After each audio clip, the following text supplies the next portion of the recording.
We're waiting on the mayor. We'll get started here in a couple minutes.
Julie McDonald. Here.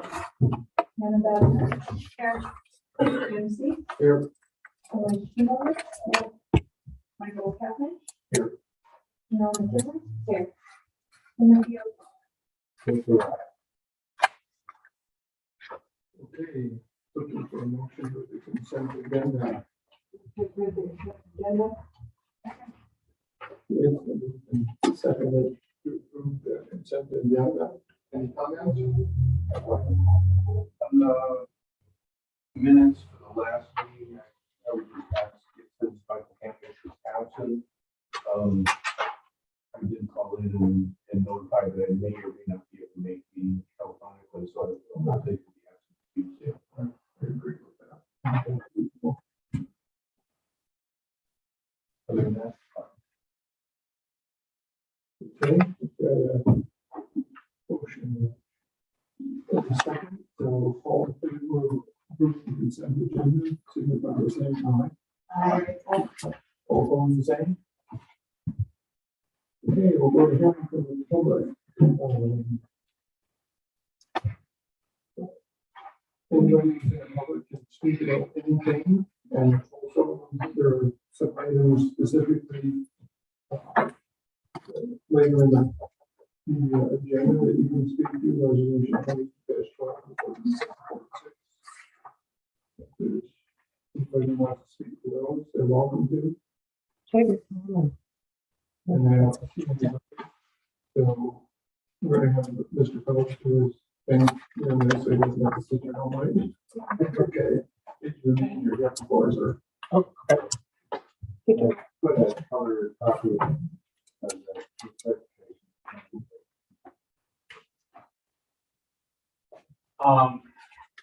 Good evening, everybody. I'm Blake Phillips. I'm the director of Lost County Capital Management. We manage several different funds for the city of Craig. Tonight mostly going to be focused on the endowment fund, but we also manage school funds for you, and then just the newly created capital reserve. So the school funds are pretty straightforward. They're just withdrawing down their extremely conservative portfolio, all invested in treasuries, and and then the capital reserve fund, which was recently established. I'm happy to kind of talk about some differences there after I get through the endowment fund. Also, I'm completely open to being interrupted based on however your rules go, so I'm happy to answer questions, but that's the best way we can do things. And so I'm going to do just kind of go through a quick review, but we're also doing a strategic review tonight, which means that we do have a recommendation for an allocation change to the portfolio, just adding in a couple new asset classes that we think would add some value and provide us the ability to better manage the portfolio. And after that, I'll go through the market, which has been interesting lately. So I'm happy to answer questions on the best I can on any of those things. So we'll open the door to whatever you want to talk about there as well. If everybody has a packet, if we move to slide 2, this is just the account summary for the endowment fund. It was established in August of 2001. There's been total contributions of 9.25 million, withdrawals of just over 5 million, and the current balance as of the end of March was just under 16 million. That is a little lower with what we've gone through in the last couple months. As of I3, we're looking at just over 15.2.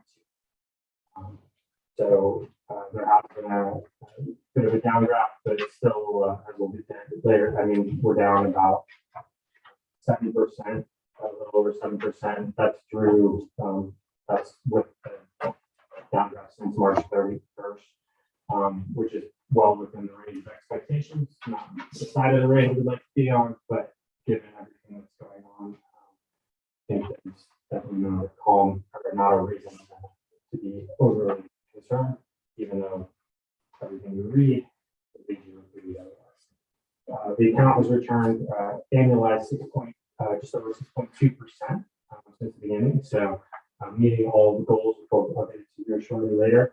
And then also just a brief change of, we usually kind of call it stocks and bonds is the split we gave it more.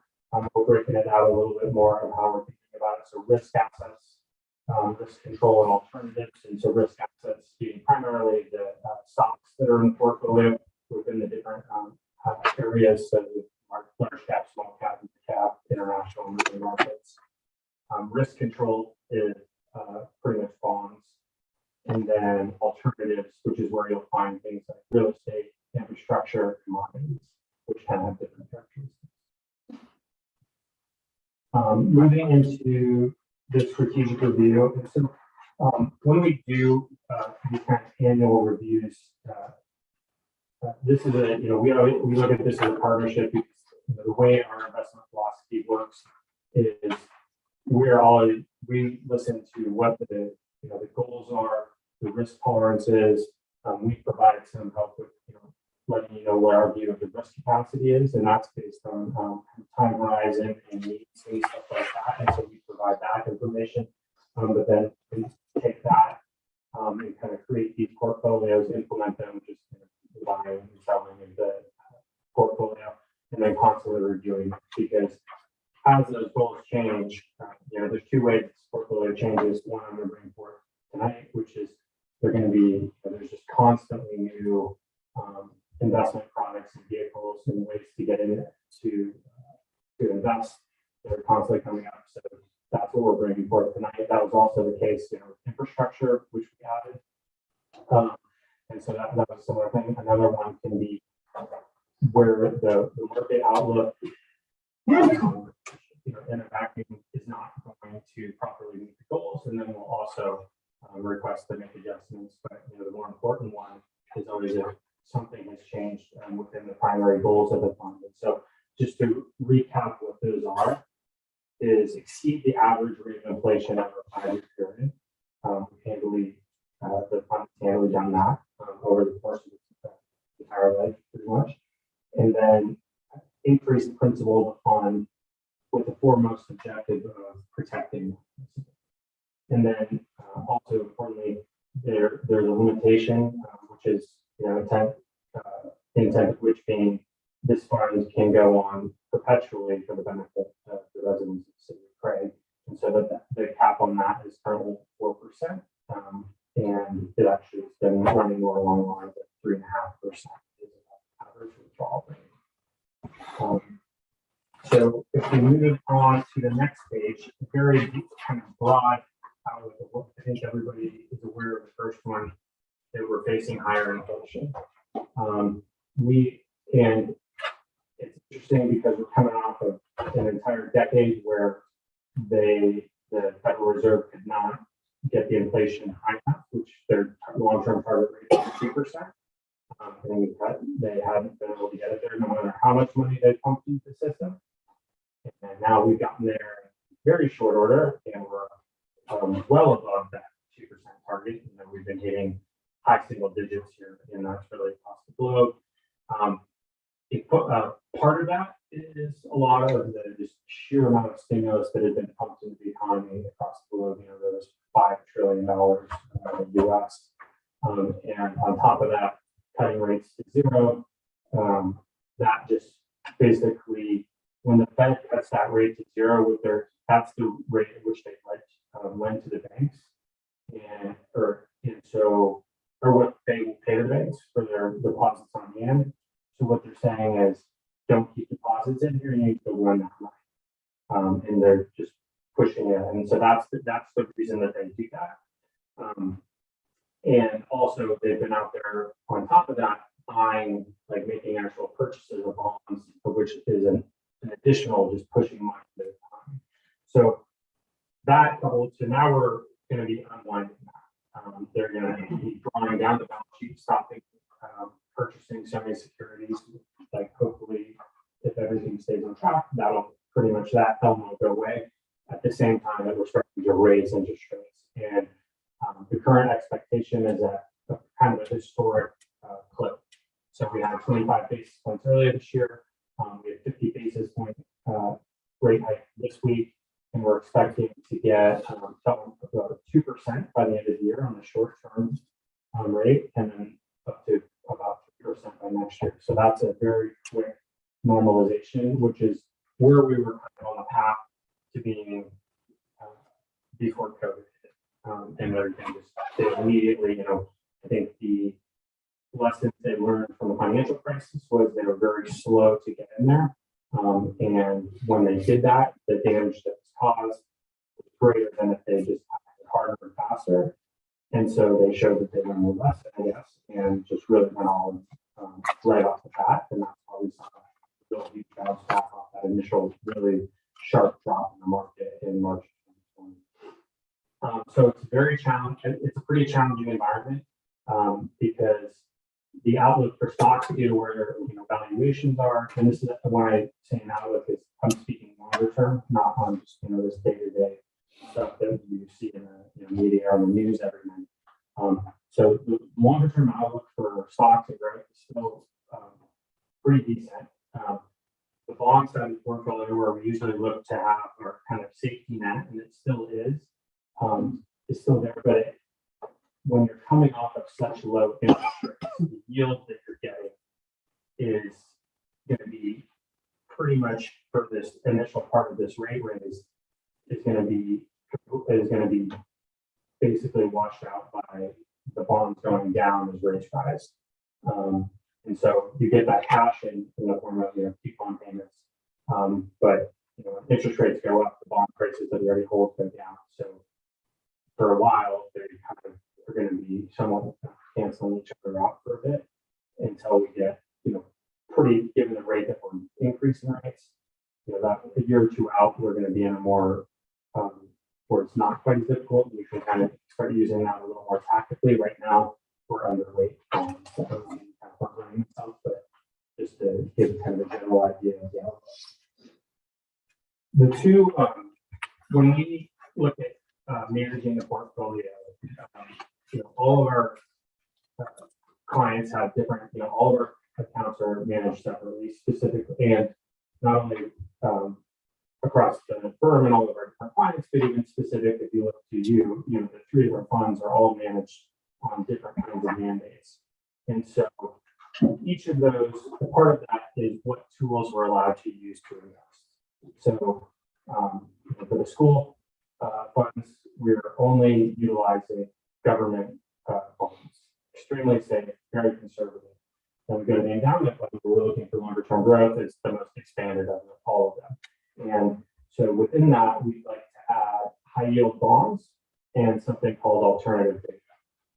And there are two elements for both of these. So on kind of the two ways we can add value in the portfolio. The fund side is increasing return, but also equally valuable is lowering the risk of the portfolio. These add two elements of that. So for high yield bonds, which are also can be known as junk bonds, which we traditionally have not used as much, but in where we are, the specific environment is definitely, we believe it's beneficial. And that is because, so in a rising interest rate environment, high yield bonds are less sensitive to that, those interest rate increases, because they already have a higher spread above that, and they have a larger portion of their return is due to the underlying corporations that the debt is placed from. And so they have less sensitivity to rising interest rates, so it's more attractive. And then also on the risk mitigation side, when we're looking at, every dollar has to be invested in something. So if we're taking something away from stocks or bonds, we're looking for where we're going to be allocating that to instead. So when we're in an environment where we're, so coming out of 2019, for example, or out of 2020, out of COVID, we got overweight stocks. We wanted to be overweight those stocks. There was just tons of stimulus and just a very attractive backdrop for bouncing back. Valuations have been beaten down. And so that was kind of a more clear decision for us to be overweight stocks. Now we have probably one of our biggest things is that we know that bonds are not going to be a super attractive way to be investing. It's kind of an essential part of the diversified portfolio. We need that rock in the storm, so to speak. When we do hit extremely turbulent times, we want to have that.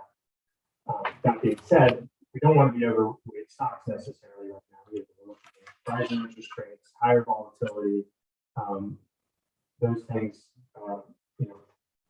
make us not want to be above basically neutral stance on stocks. And so where can we go that is not those? And so we kind of have these two middle categories, or kind of two options. And high yield bonds is one of them. We do put that in the risk asset bucket that I was talking about. So we don't actually put it in risk control or the bond bucket because it does have the higher risk element to it, but not as much as stocks. And so they historically capture 55% of the upside of the stock market, while only having 33% of the downside. And that's because when you look at a capital structure, which is basically who's going to get paid back quickly, there's you're going to have the first, you can think about like a house, get first lien, second lien. So the junk bonds are usually a little bit below that, but everybody's above equity or stocks. And so it's kind of in the middle there. And so we think that is an attractive addition, can allow us to still get some kind of return than bonds are doing right now, with less volatility in stocks. The other tool is alternative beta, which uses some kind of more complex strategies, but really, so from the return side, it is able to generate some positive returns when we are in, for example, 2018, where rates were similar to what we're in today.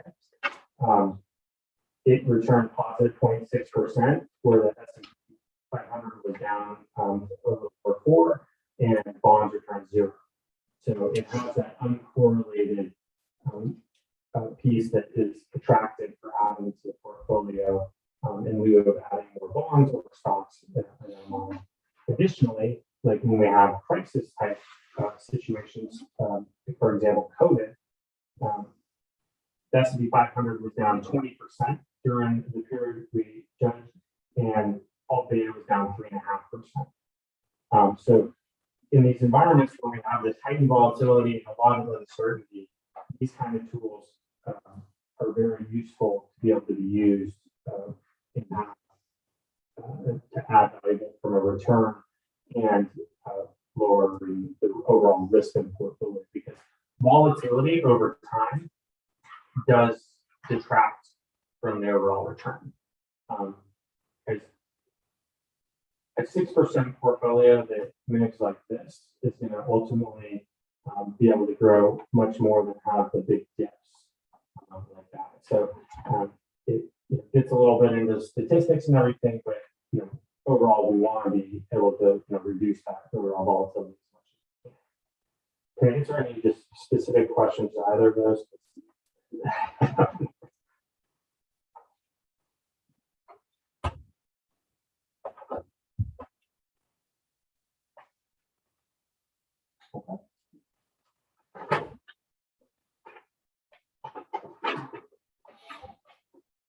So if we move over to page 7, this kind of gives some numbers to kind of back up what I'm talking about here. So on the left, you can see the current allocation. So these are pretty small adjustments, really.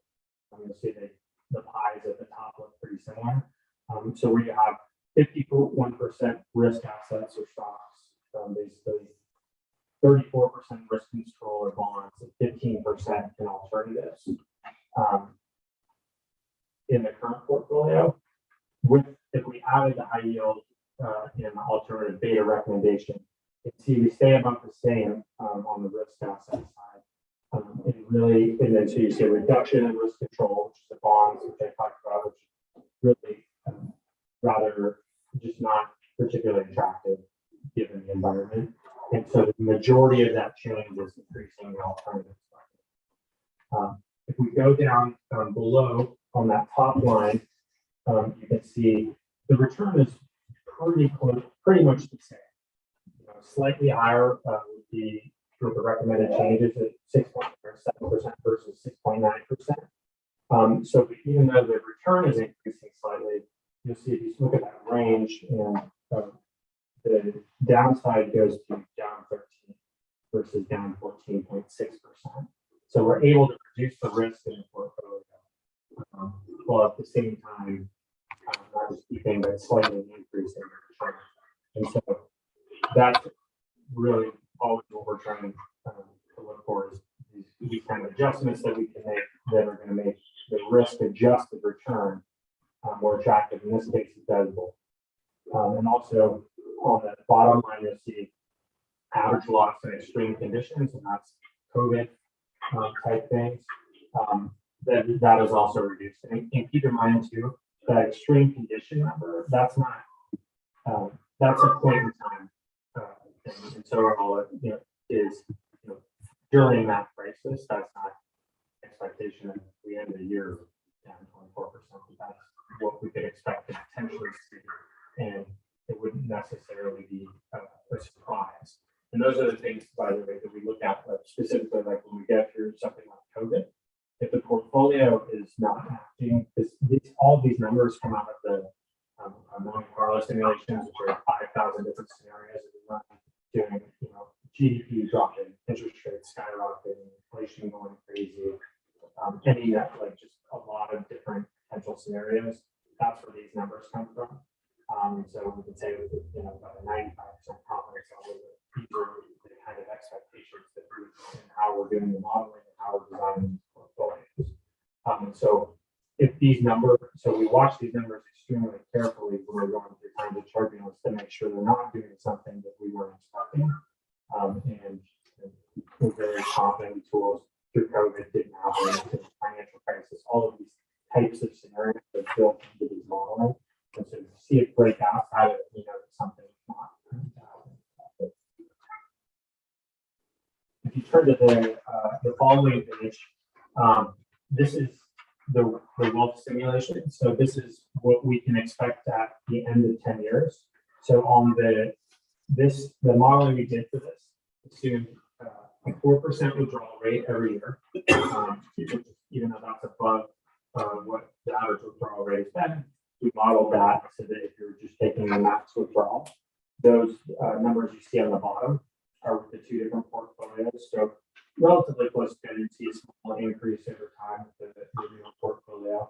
And then in the top right there, That is a distribution of all the different scenarios. So the black line is 50th percentile. That's what we kind of recommend people use for planning or what their realistic goal can be for these.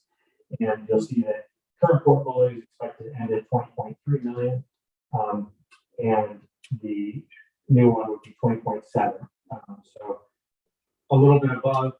Both of them meeting that gray line is representative of increasing that principal over time and meeting that 4% inflation or the above inflation goal that we have as well. So both of these portfolios will meet that goal. If you didn't want to adopt these changes, then we still believe you'd meet that goal. The blue box represents 50% of those 5,000 simulations. So that's also another, just to have broader terms. You can see that both, pretty much all of those are going to meet that. You'll see that reduced risk tightens up the range of those expected outcomes. So that's kind of a visualization of what reducing the volatility in the portfolio does. You see the red and the green, which is kind of the top and the bottom expected outcomes are closer together. We also see the blue boxes tighter together. So we just have when we reduce that risk, we can have a tighter understanding of where we're going to end up. And so not major changes again, but positive characteristics kind of are amplified. So I just ran through a lot of stuff that I'm sure sounded very good to me, but I don't know. I'm happy to kind of answer any questions about that.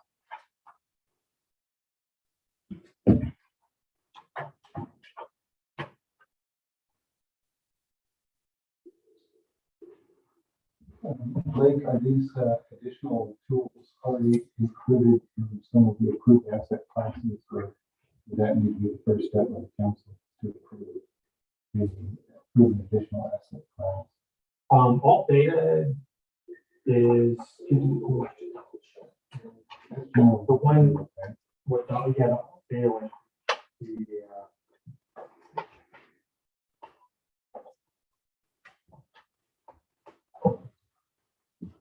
If you're on the phone, could you please make sure you're not speaking?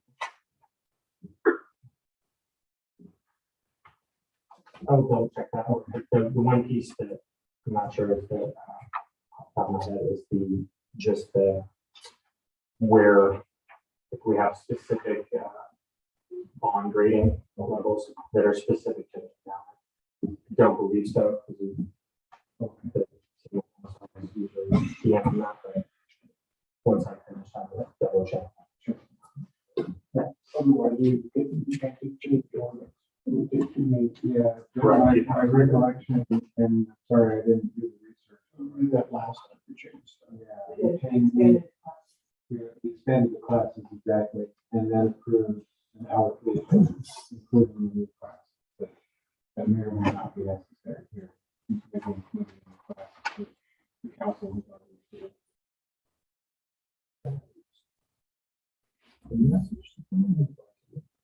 Okay.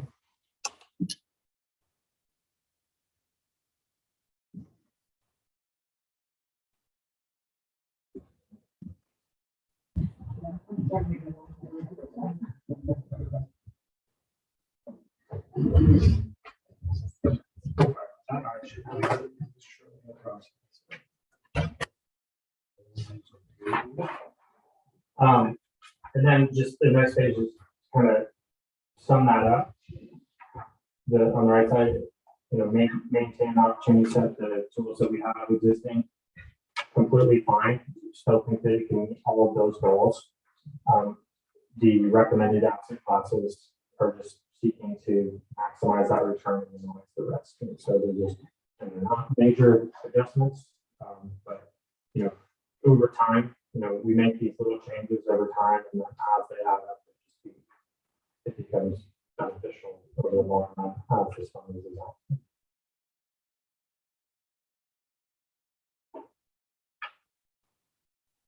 Why is the best case scenario number the only one that isn't above the The current one.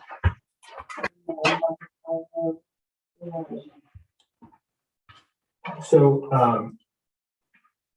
because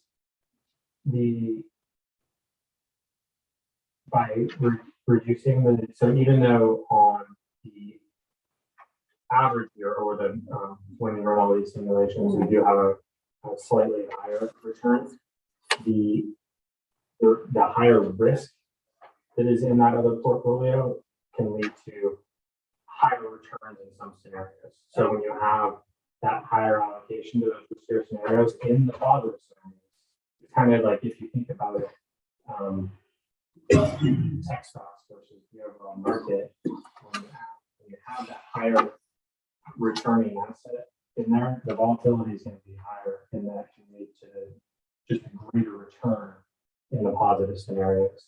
But over time, you can have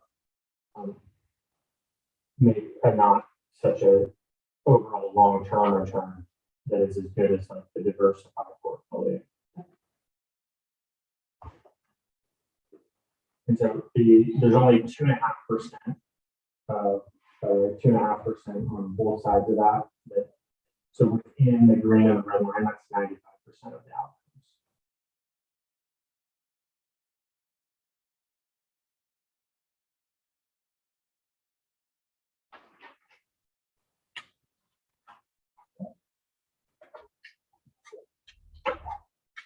So now if we move into the portfolio, on slide 11, this is just kind of what we call the mountain chart. This is where you can see, the blue represents the growth of the fund over time.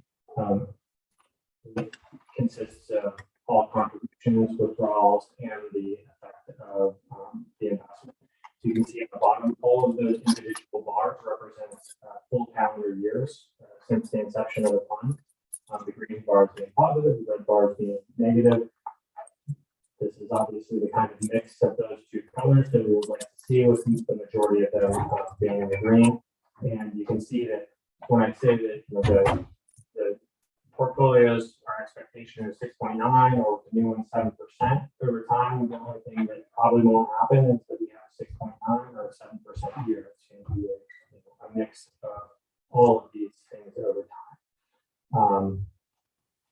Moving on to the following page. This is just a little more detailed. So in the asset allocation that we were talking about, where we have risk control, risk assets, and alternatives, and what they're made of. So risk control is just your bonds up top. So you can see we're 1.3% underneath that target weight of 34%. Reflecting our view that they are just not as attractive right now, but needed in the portfolio. The risk assets at target 51%. You can see we're slightly underweight, but still pretty much right in line. A little bit overweight in small cap, where we see the highest growth going forward right now, out of all those different categories, and underweight emerging markets. Emerging markets have probably the biggest negative follow-on effect from both rising interest rates by the developed world, and also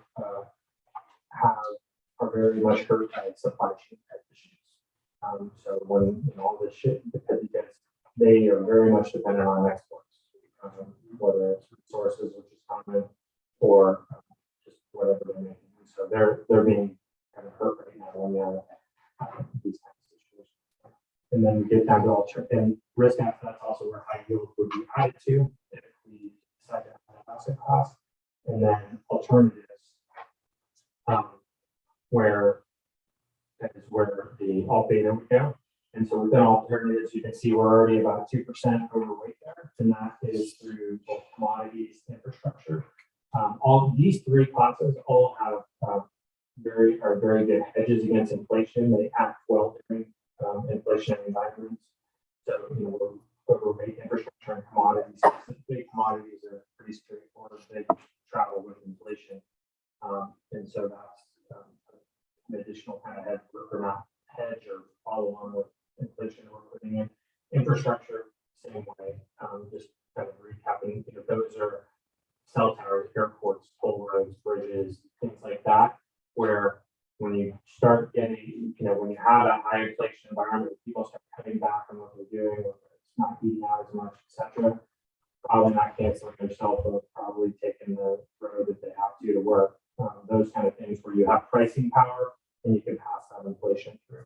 So that's why we're overweighting those two categories.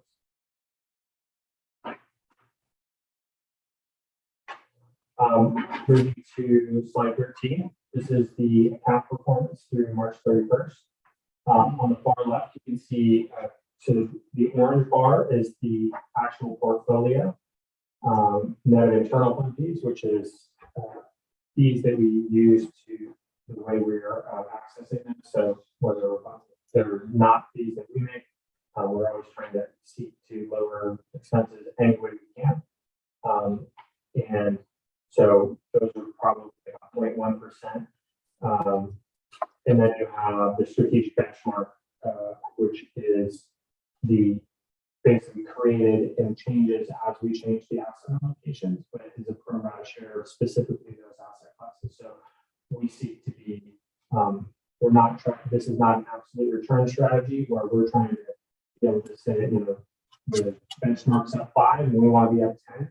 That would mean that we're really deviating from whatever the investment plan is. And I mean, that's where you want to see more than you want to see us underperforming by 5%. But in either scenario, if we're getting very far away from that benchmark, we're not doing something that we said we were going to do. So that's a yardstick to make sure that we're doing what you say we're doing. So since inception, up 6.24 versus 5.96%. So that is really the outcome that we're looking for. And then as you move to the right, just different time periods you can look at. Last year was a very good year, 14% versus 13.5% for the benchmark. That was primarily due to your overweighting equities, as I mentioned, given the amount of stimulus, very low interest rate, a lot of monetary policy support. And so that worked out as we had hoped. And then you can see this year, through the end of March, down a little over 2% for both of those. As I mentioned earlier, that number is a little over 7% with the recent down we've had with all of the fallout from both. And actually, interestingly, the situation in Ukraine had almost less of an effect than we've had with the Federal Reserve chair talking about how they're going to be adjusting interest rates. So that's what everybody's been watching the market over the last couple of weeks. Really, that's been more dependent upon what's going on. And then a new thing that we've just pointed out, so when I talked about this, that wealth simulation for all of those different things, those are based off a bell curve, which is distribution of all these different returns.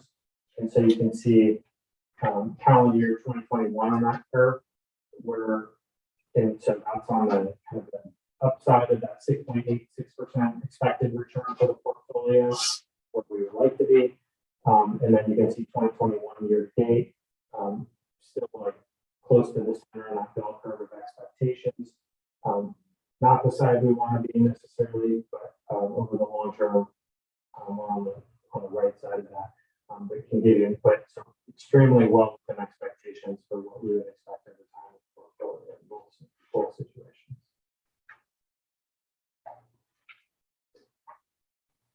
Can I answer any more questions about the portfolio specifically before getting to talking about them?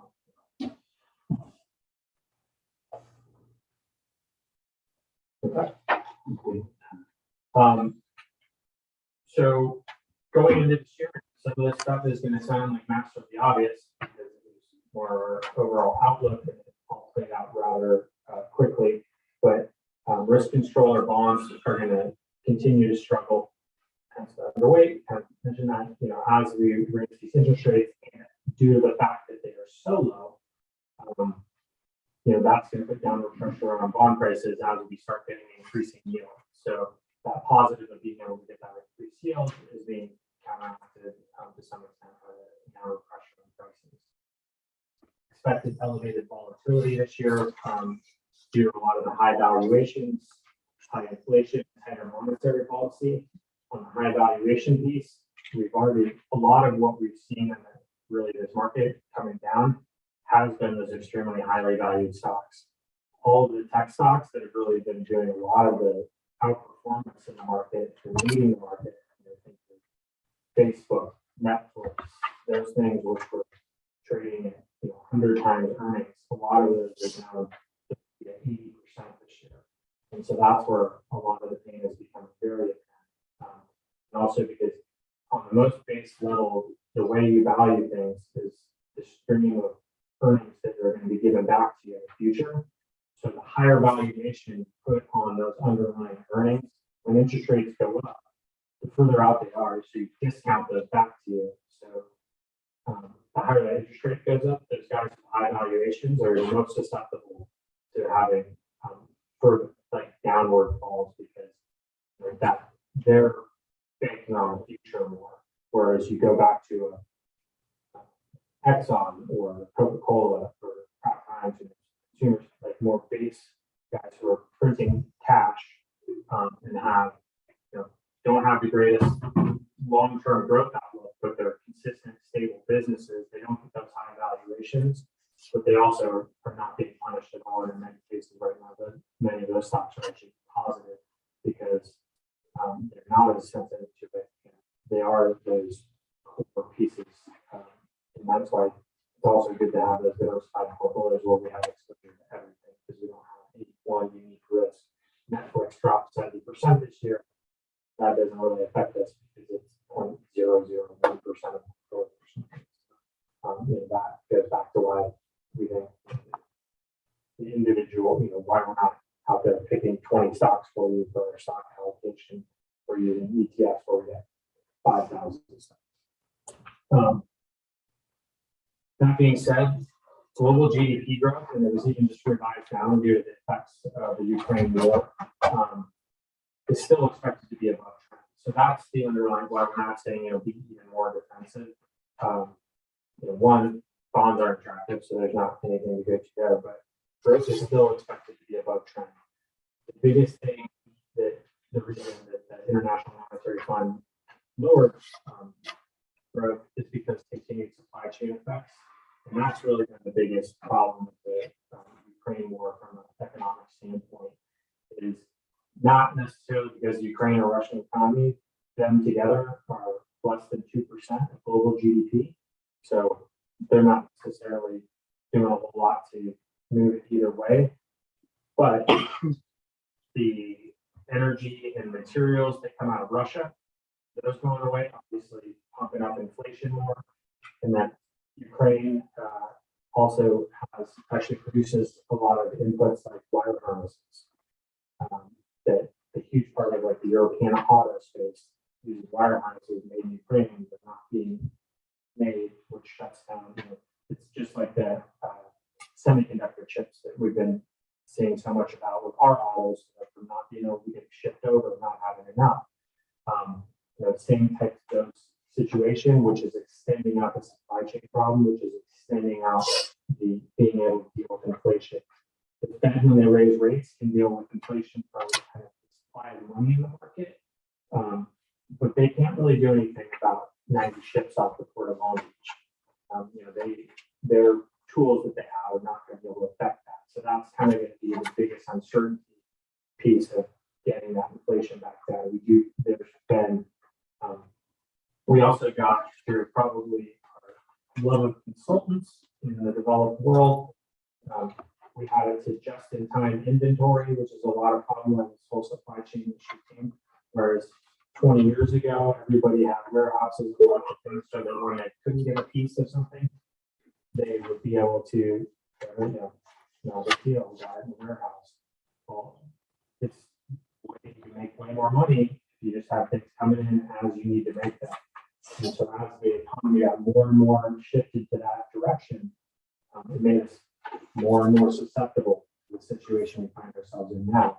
And so that is why it's been so difficult to kind of get this supply chain problem reined in, because we don't have the ability to do that quickly. Intel's built a $10 billion experience or something in Ohio, but can't build semiconductor chip plants quickly. So these things take time to increase. We think that the susceptibility to this kind of thing is going to, once we do get it fixed, is going to be lower, but it's going to take time to make it. And so that's why we're kind of levered to areas which, you know, that we think we have high order. We do have some within large cap stocks. You know, what I mentioned as being underweight or overweight certain areas, but there's also within those that we can do things. And so, for example, within the stocks, we have part of those exposures, and then we are using things that are exposed to like high dividend paying, high quality stocks that take, you know, some of that. Also, again, take some of that volatility out, have more stability in cash flow. And so those are the kinds of additional moves that we're making within the portfolios. Try to add some cushion or some cushion to the volatility as well. I may have already turned myself on the next page. So while we did come into the year expecting more volatility, definitely didn't think Putin was going to invade Russia, so that wasn't really the expectation. You know, the key thing there is metals and energy. That's really the big problem that comes up. You know, we see them being cut off as they can. You know, Europe's talking big, but the reality is they're very dependent on natural gas and oil that comes out of Russia. They're cutting it back pretty quick. I think I saw something today that last month Germany's gone from about 60% at 15 or something as far as the amount of where their energy imports come from. So it's coming back quick. They're shipping in from you know, Africa and the Middle East much higher quantities. But again, they're very reliant, so they have to weigh the fact that they can't have skyrocketing inflation and things like that, so people can keep their homes or their cars either, because that also can cause them. So those are why these supply chain issues are just so tricky, but that's the main really economic impacts coming out of the Russia-Ukraine war. How long this extends and to how, because we've been just continuing to increase sanctions, so this is not going to be something where we sign a paper and it's resolved. This is going to be kind of a long situation. We see how this changes different supply chains, and also lots of companies that pulled out of Russia. BP pulled out of Russia the other day. They had a 20% stake in Rosneft did. Took a $25 million charge because they just said they were not going to be there. However, Schlumberger pulled out of Russia, which is very interesting from an energy aspect because I didn't really know this until I read this. I mean, to some extent, but that means pretty much without Schlumberger or Halliburton, you can't really drill for very long because it's just like maintaining a boat or a car. Those are the guys that know how to do it, who have the parts and expertise. So without them, their infrastructure will start to fall. So that's why these sanctions have been put on them, is to kind of have these that they are longer term for those to play out. And it's hard to say how that plays out for the global energy landscape. That being said, in the rest of the world, we still do have big growth tailwinds. Consumer spending is now above the start of the Russia-Ukraine conflict. Capital expenditure spending continues to go. So even though there is all of these kind of horrible things going on in the world, growth tailwinds are still there. And even though we're raising interest rates from zero. So rates are still extremely low from a historical standpoint. And which means very easy access to capital for companies who want it and need it for growth or want to use it for growth. And I've already kind of said how we're positioned. We have underweight those bonds, pushing more into kind of alternative areas of risk, and also leading to kind of our suggested new asset classes. I think with that, happy to answer questions about market portfolio, any of those items.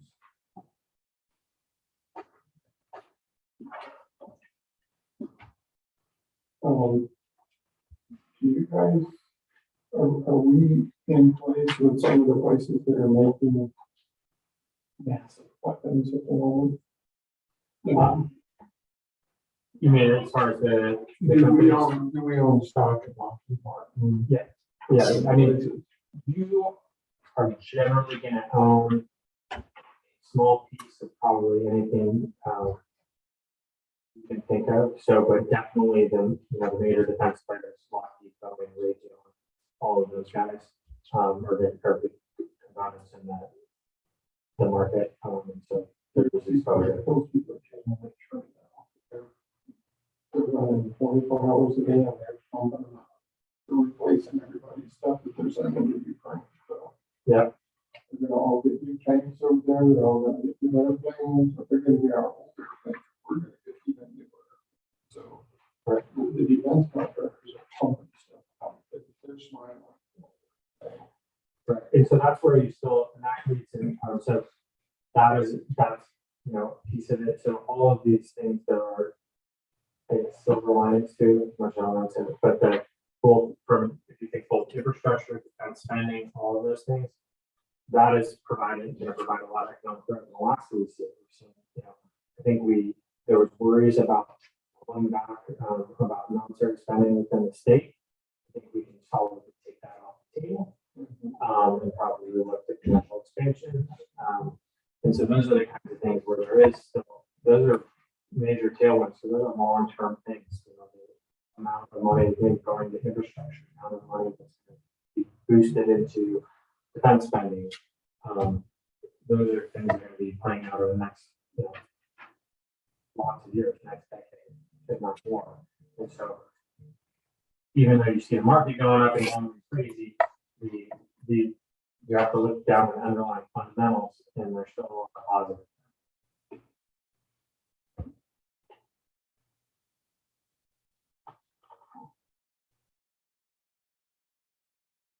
Considering, what we're all seeing, with the political life and with our own domestic manufacturing, how a lot of it been offshore for, decades here. It certainly appears as though there's a reverse in that trend. Started a few years ago and started accelerating. Do you see domestic investments, broad ETFs that are focused on domestic manufacturing and manufacturers going forward? Yeah, as far as compared to Internet. yeah. So the where we find ourselves now is that there is a premium from a valuation standpoint when you look at international stocks versus U.S. U.S. trades quite a bit above that, but it's for a reason. We have much more. One, the U.S. market is by far the largest market out there as far as the same amount of what the overall market cap is.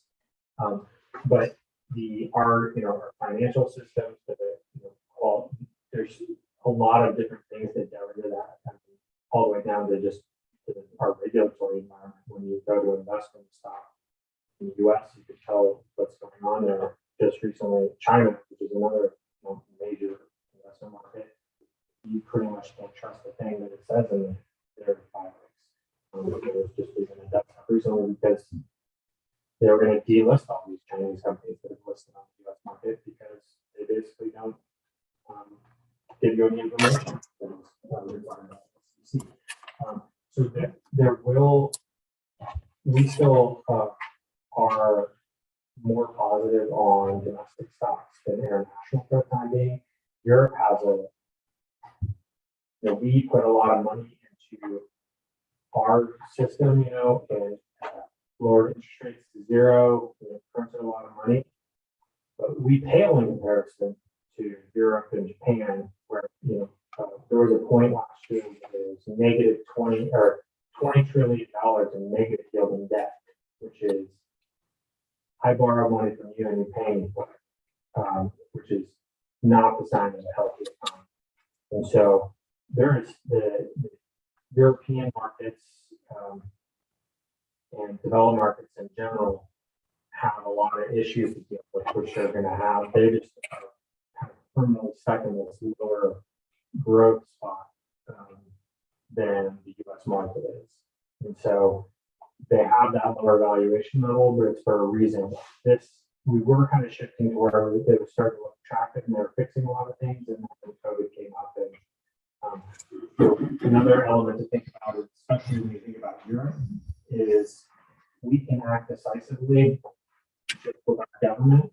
The EU has to try to act decisively with all of it. And so that's why we've been able to steer through these various crises more effectively, because it's not such a committee trying to make a decision when you're in crisis situations. And that's kind of what got them into the problem they have, inflation hits. But, their big hurrah is, they're getting back to 0% on the debt. When you have interest rates, when you look at them longer term, are also a good indicator of where you need growth in the future.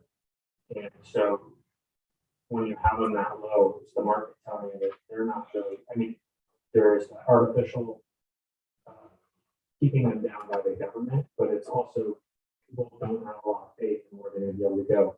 Emerging markets do have higher growth levels, but they're very susceptible to shocks because they have myriad issues. But one of their probably biggest problems with emerging markets, so we're talking Sri Lanka and Indonesia and Mexico, is they can't even issue, in most cases, debt as a government in their own currencies, and so they issue in dollars. So when you get into crisis situations and everybody goes to safe haven assets in dollar, becomes that much more expensive for them to pay back to Turkey's in a very big line for this right now. And so they just kind of not master their own domain, so to speak, from a financial standpoint. They're, that's going to change because that's where the population is growing. Those are huge addressable markets as they become wealthier. And as India becomes not everybody's so poor, but their economies grow. But right now, the pieces aren't really in place for them to prosper.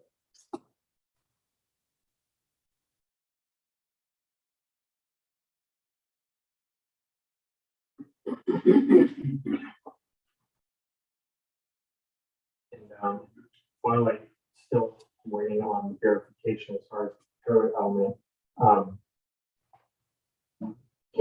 cannot, but if you did want to decide if there was one of those attractive that could be transitioned upon code changes that was needed, or could be, but just as far as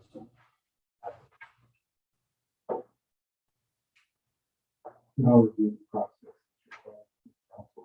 Make that change. With that done.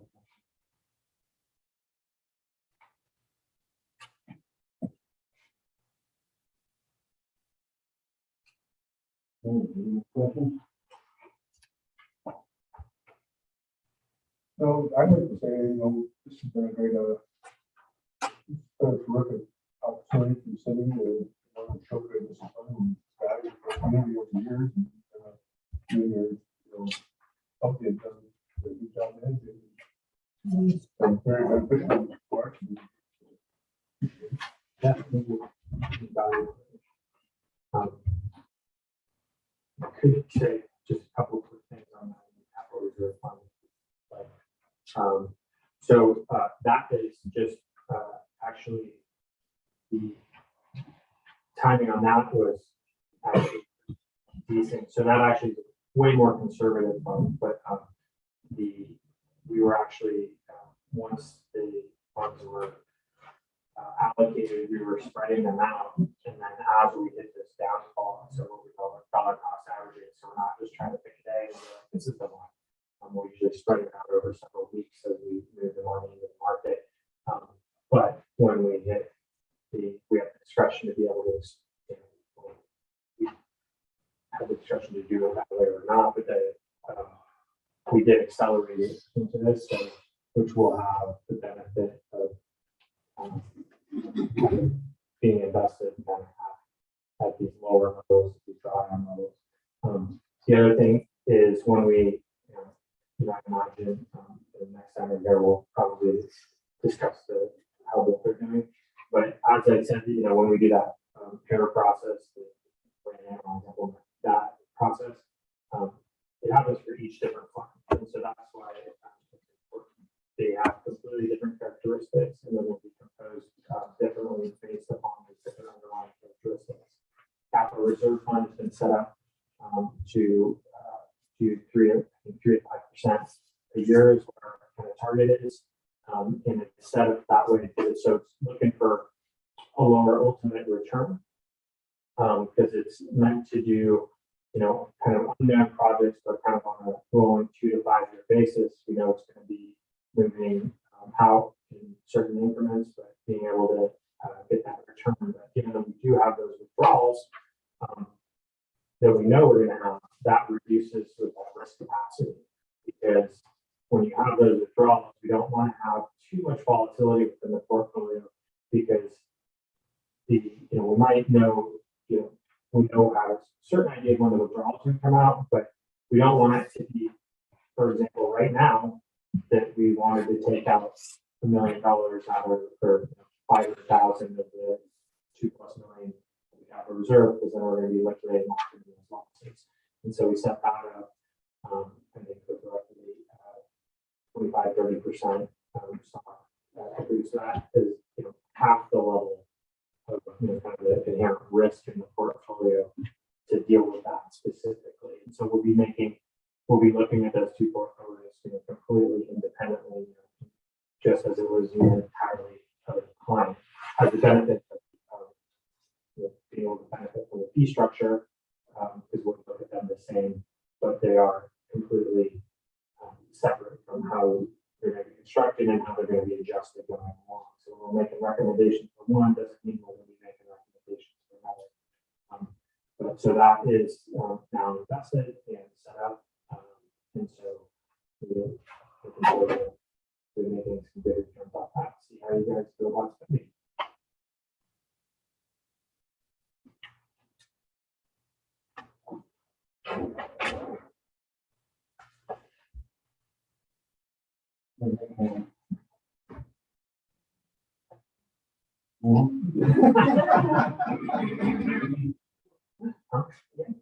I did. No.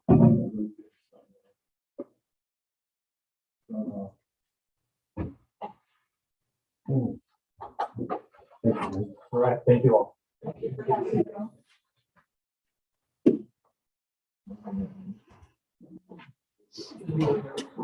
From here, we go to public honesty, the second Jan. When we talking, I'm not.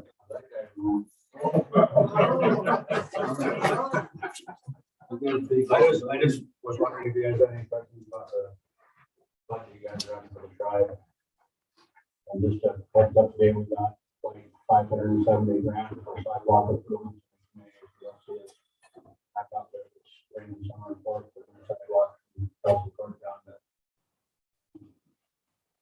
South Bend and we'll be starting on the side of Hamilton driveway. South Harbor and Hartford and all that.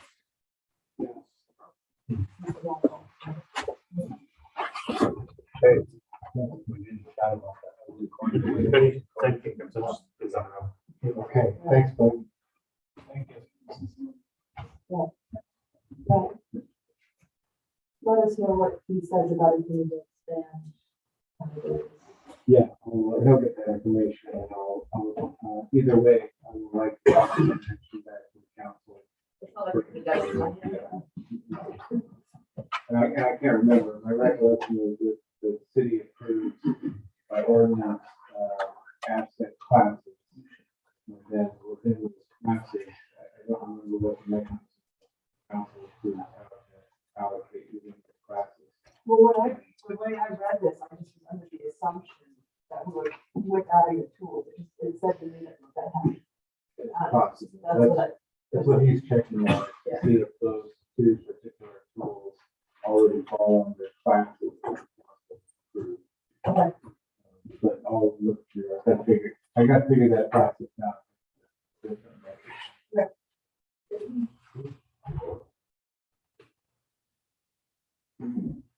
Yeah, well, how he clearly is very personally invested in this. Ask a question about the domestic heat, he absolutely does.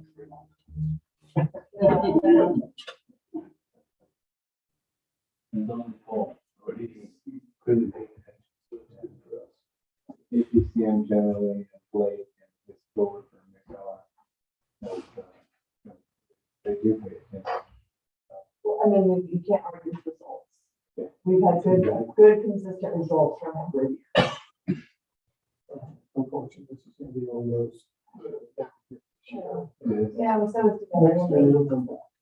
And then I have confidence in Washington, that it's going to be less Less of a than, downturn than it should be. what was it, 2008 or something was worse. Yeah. It happens. Yeah. Not me. I just read it.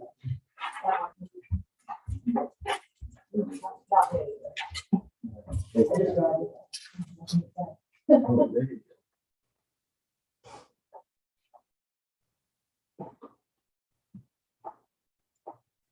Unfortunately, city officials. Yeah, they're up. Oh, I went to help meeting up in Juneau with all the financiers for the health project. Everybody there to keep them at. It's pretty important we go. It was about a 2-hour decision to get there or not. We made it, but that was pretty important. There's a lot of funding coming available. In fact, I got over today of a grant that's going to come through them. The feds, USDA is going to buy help. Start studies on how to convert it into livestock feed, cattle, chicken, that's down on flag and greenhouse gas. Pretty interesting. Well, I know. Yeah, I did take those as part of the USDA. I should just help them. They grew this year. They had a bumper crop out there, so they done pretty well. So they're still on. Dragging it again in capital. It's looking that direction. There are certain places to be one of three of the 10 points. Well, and those Kodiak's pushing for it, but that was why I was pretty critical when I go to that meeting. They were trying to sneak up some of our money. Just by being president, kind of scared them off. How it works. Anyway, Mr. Administrator, you were hiding up in Anchorage. I was signing up in Anchorage. Yeah, it's in the staff report. Samantha and I went to the grant symposium. Met with 40 or 45 federal and state agencies. We met with every one of them. And had short talk with Central Council about the harbor project. And, we're working through the grant issues more volunteer. Happy to answer any questions about this report. Any questions, Brendan? No? Treasurer. She's absolutely excused. Aquatic manager. I did not get a report in. The last 10 days have been a little bit on the crazy side for me. The Easter egg swim, we have about 60 kids, which is not as crazy as what I was expecting it to be, but it's not a bad show up either, especially since it was a nice day. As we all know, the whole fun time of I'm losing every employee is coming up. It all starts happening next Friday, and then the rest of them leave the Friday after that. Since I will be the only 18-year-old after next Friday, I'm going to have to do some massive changes to the schedule until we get some more people hired. I have a thought in my head for it. We won't be doing open swims And we'll be open very limited in the afternoon. And we'll be open in the afternoons, Tuesdays and Thursdays. Until I get another 18-year-old. Because there has to be an 18-year-old in the building. And I can't work open and close every single day. We won't be open on weekends until I get another 18-year-old. I do have a 15-year-old that I will be hiring, but again, she's not 18. And she can't even be on deck without me being right there with her. Or another 18-year-old. So, I've been contacted and actually people showing up and filling out an application and turning it in are two different things. So we'll see what happens next week. The person that did contact me is supposed to be back in town. She's coming back from school. So we'll have somebody for the summer and hopefully, with the thought and the actual fact that we are going to have to close for, open swims and things like that, I'm hoping, something will happen. It's gonna be a long summer, I know it.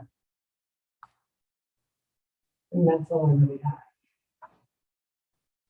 Just to do like a monthly estimate of what it costs just to keep the pool running while it's closed down. Well, we're not gonna completely, Right, I just want to estimate. I would have to look at, I do have it on my computer somewhere Okay. because of when we were discussing, or when it was discussed to shut it down for 6 months out of the year. It depends on how you would want, or how it would have to run, because I can pull water out of 2 pools.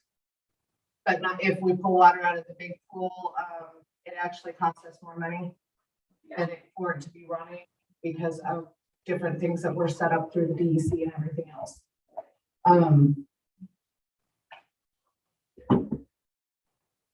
I don't want to not have open swims. Right, no, I'm just wondering how much it is like cost, just to keep the pool maintained, you know what I mean? Yeah. It has to be shut down. The cost if you had it.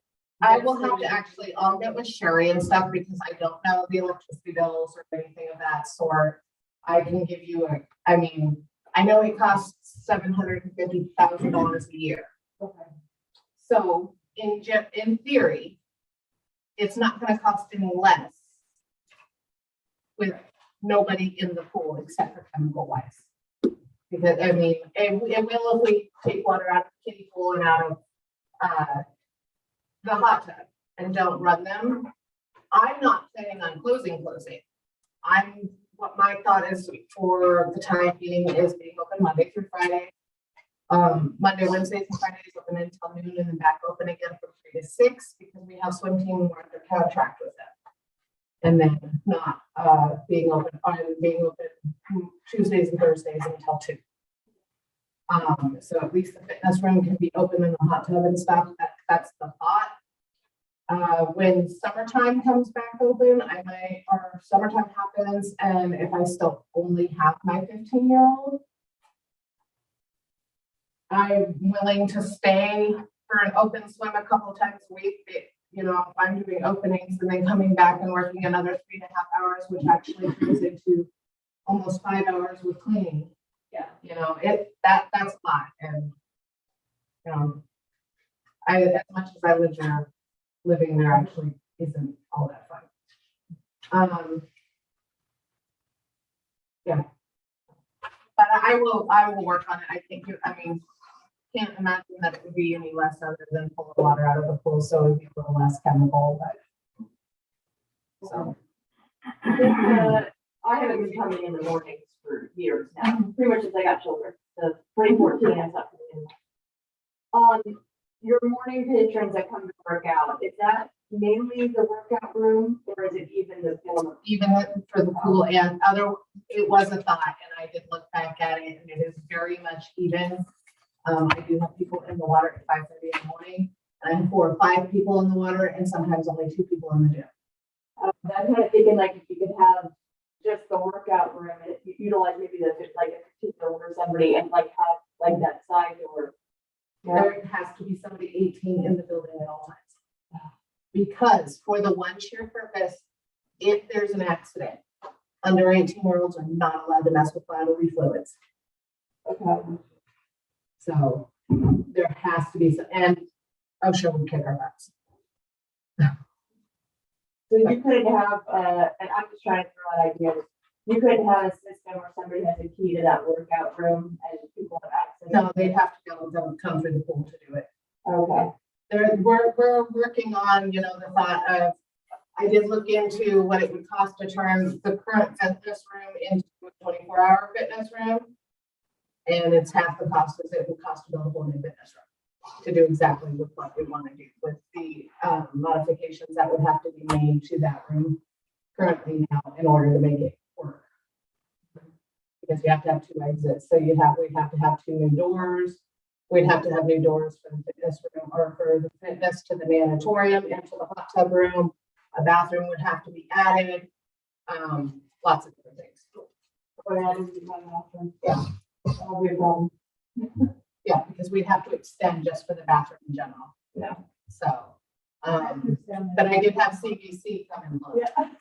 Put it down. Yeah, I did have CBC come look around, and those are the guys that did our roof. And just kind of as a friend type of thing, give me a under the table estimate, and he told me about 225. Just for that stuff. That's not even to mention any of the computer equipment, everything that's gonna be needed to add on to be able to make the doors with our scan codes. Yeah. So I'm hopeful, but at the same time, you can't force people to apply. I did have an application and threw him in the water, and he made it 3/4 of the length and got out of the water. So, yeah, I'm not kidding. All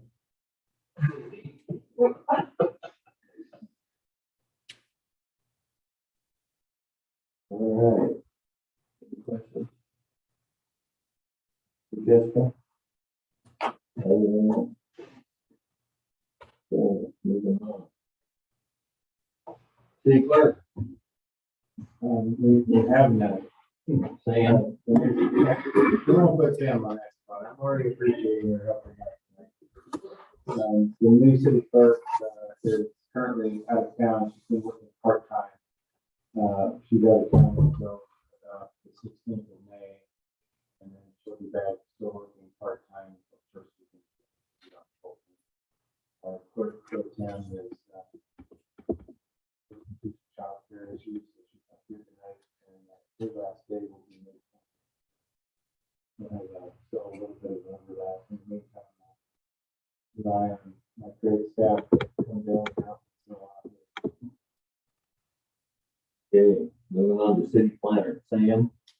All right, I've written a report, couple of, summarizes, my activities pretty well, a couple of developments. I've gotten approval for the SHSP grants, on all of the trailers. I just need to get the funds. So we have, all the trailers picked out at this point, we just need to buy them. Oh, and Patrick imported for the conditional use permit was approved by this. Just 2 main adjustments. Right, that's the questions. Any questions for Sam on the city planner project? No questions. And we'll do this to you again. So I've always appreciated John's writing. I've always appreciated Ron's writing. Writing is excellent. It's actually so funny you said that because when I was reading the report, I got through it and I'm like, I thought it was Brian's at first, and I went back and like, oh no, this is already a city planner. It was very well written. Yeah. It was very well written. It's nice. Thank you. Thank you, Sam. Where are the events coordinator? I've submitted a written report. If anyone has any questions, I'm happy to answer them. Questions for I also did include my trip summary to the emergency management conference. Okay, great. Oh, I'll ask you. I had a question about following up, but I'll just talk later. Sure. I have another question. Well, fire part of that building, we had a fire out on Port St. Nick, the house, the totally engulfed, we got there. And I was talking to Brian today about considering, possibly having to go after the insurance companies for our response out there on St. Nick. People have insurance. Men's wages. It's something that I think we need to look at. So, yeah, we're doing our favors on out there. We don't have to. But none of us stand there and watch somebody burn up. I would consider approaching your insurance company to see if we can recoup something from the effect. We were on that fire for 1 in the morning until 9 the next morning. Well, we got it out once and then I knew it was going to get again. It did. I had to go back to the person on the adjacent lot within a wheelchair, couldn't get out of the house somehow. So we just made sure it was out. Anyway, something we need to consider. We'll be looking into.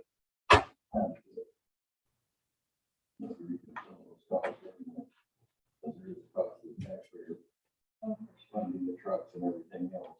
The taxpayer should be held liable. Service provided to a non-taxpayer. It could become better. They could. I would love to go from there. The ETT classes, do you know when those are, do you have the estimate of what this is going to be? Yeah, so there's one that just started at the start of May. If anyone's still interested, you should be able to still sign up. That runs until, I want to say, start of July, mid-July, and then there's another one immediately after. So they're going to try to make it continuous, yeah. Because it's, the ETT is mostly online, and we can do skill sign-offs at the office here too. So, it's just a constant. There's a lot of ETT instructors that can do sign-offs. Okay. So. We are going to have EMP1 and EMP2 sign off to. And EMP3 for there's someone coming to do sign-offs, so we should all be up to par. And then there's a few of us taking the EMP2 class, and we'll get that rolling. How long is that? Well, 8 weeks. sounds like a college course. It's equivalent to a semester of college.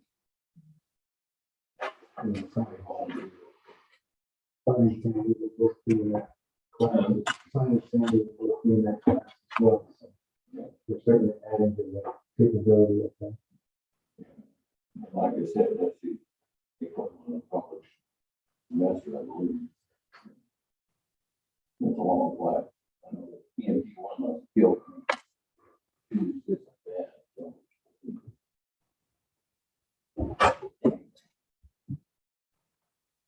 Figure out some way to help protect some people that go to that extent. We don't have a bonus program for training. I'm working on We're working on it. Yeah. When we have something solid, we'll bring it back to council and see what you guys think. But, I mean, whenever somebody puts 8 weeks of their life into something, we should at least kind of come up with something because they're serving the community. It's an obvious thing. I have been talking about, and incentive or reward program for reaching those training milestones. Right now, the only incentive program that we have is to reward EMTs based on the number of calls that they can do. Not their skill level, and that is critical to be in a ALS department, advanced life support, and to have the EMT2s and 3s available. Oh, yeah, I think Exactly. I remember that one with billing. So it's important that we get people to that skill level. Yeah, for sure. In order to do that, we have to consider ways to compensate them. I agree. And it's a one time, it's not like, No. like, you accomplish that. And then you could bill for it. Something like guess I would expect some kind of an agreement. They would be here for at least a year or two to help us out. Yeah. The difference in between one PLS call and one call is significant. Massive. That should be huge. It's not like we're gonna let somebody sit there because. No, you're still gonna do it, but you can't do. You can't build. Right. And we're talking about signing a contract pretty significant. Yeah.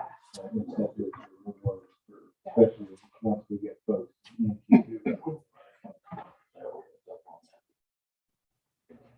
We do want the correct people here to be able to help out. All right, harbor master. Mr. Mayor, I submitted a written report, been happy to answer any questions.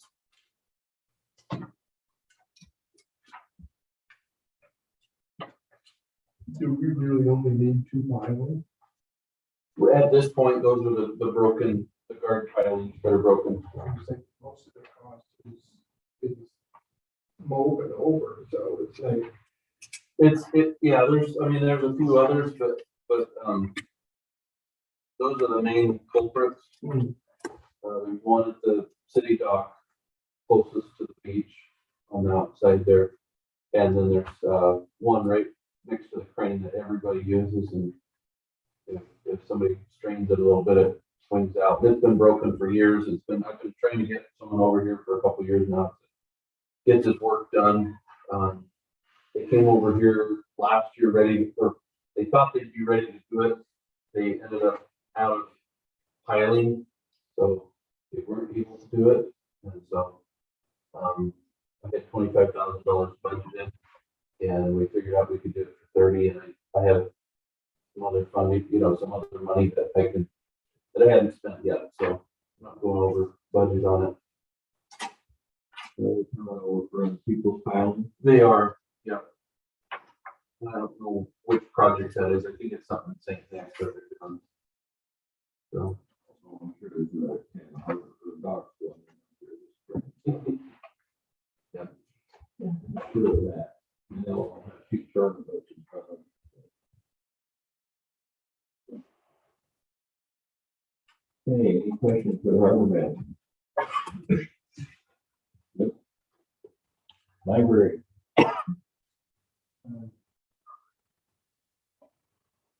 are you still on, Patricia? Hi, this is Patricia. I submitted a report. I have a couple of things to add. I was in a preschool program, the start hour. Victoria in the rec department, we came together and she's opening, or the parents can open the gym after 10:30 after my story hour, go down there and have an hour and a half of the time and then return the key. So that's great. That started again. And the other thing is I started the sign up for the activities that I have for the summer program, and I'm almost full with in person, and I have over half of it signed up for the take home. So I have 21 kids already signed up. So but I wanted to try to complete that before I started in June, so the parents would have the packets and the activities. And so we'll be putting together over 300 activities for parents to take home. Sounds busy. Questions? Patricia? None. Thank you, Patricia. Yeah. Police chief, he's left us. The broken, so imagine that's not good. Good thing that it's written staff report in front of I didn't see it. one of the for the meeting. Yeah, I did see it. Good. Last week, I think. It's either the drug interdiction program continues to be good, which is really fine.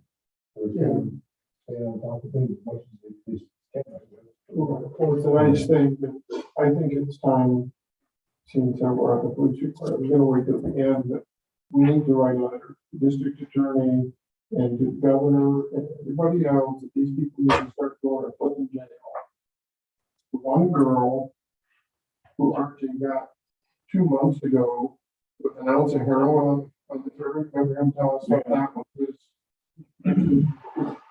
She had just gotten out of jail 2 days before Ketchikan because she'd had an ounce of meth in Ketchikan. So she got busted with an ounce of heroin coming over her, and then she gets busted with this. This is insanity that these people are not being kept in jail. We need to start putting pressure back on. It's cheaper to keep them in jail than it is to keep them. I don't know how many ODs we've had in the last 18 months, but it's considerable. It's time for the legislative people to wake up and open the jails back up and spend the money to keep them in jail because they're doing nothing to anybody. And it's disheartening for these guys to do that kind of work because they have to follow the rules. They follow the Constitution in order to be able to.